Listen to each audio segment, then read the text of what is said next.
வணக்கம் நண்பர்களே, வாங்க இங்க பாருங்க. இது என்ன பழம்னு தெரியுதுங்களா?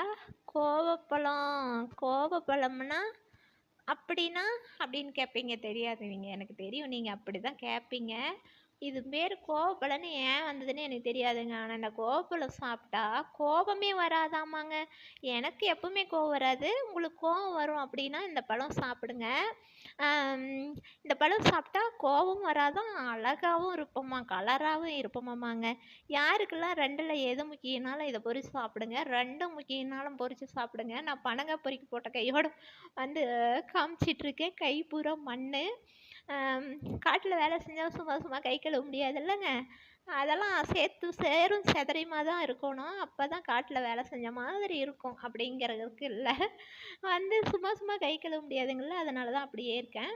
இந்த கோவப்பழம்னா எனக்கு ரொம்ப பிடிக்கும். கண்டனா பொரித்து சாப்பிட்ருவேன்.